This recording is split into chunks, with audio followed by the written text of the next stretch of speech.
GINKABARAK yan na National Authority for Child Care o ang tinatawag nga NACC at padayon nga insidentehin online selling ang mga babies.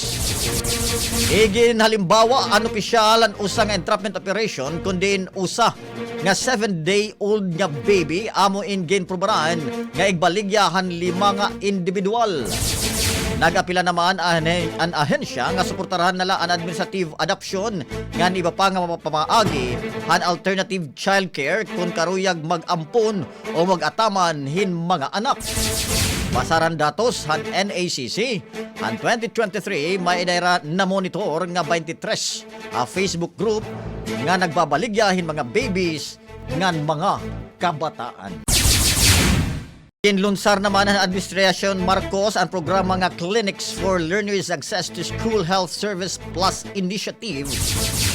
Agod maghatagin libre nga serbisyo nga medikal ha mga pampubliko nga eskwelahan han bulig nga Department of Education, Department of Health, nga niton PhilHealth.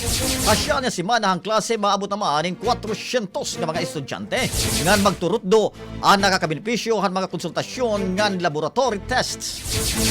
Panuyuhan mao nga inisyatibo nga himuon nga access point and school clinics para han libre nga check-up, medisina, ngan health counseling gamit ang PhilHealth Consulta Package. Makikiusa ang 30 nga mga local employers agod mag-opreser hin masubra usa ka yukot nga job vacancies para itong tikarabot nga partnership summit Job Fair 2025 at June 24 sa syudad itong Tacloban partikular at Tacloban City Convention Center.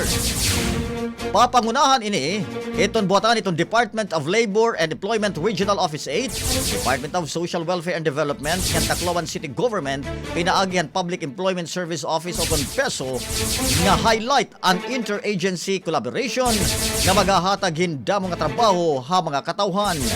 May ani ni tema nga pagpaunlad sa 4-piece Beneficiaries Partnership Summit nga usa nga kadlaw o usa ka adlaw nga aktibidad nga target nga mag-job seekers. Kao po naton mga beneficiaries han Pantawid Pamilya Pilipino Program o kon 4-piece. Ang bahaging ito ay hatid sa inyo ng NutriCleanse Herbal Capsule. Linis tiyan, sexy tiyan.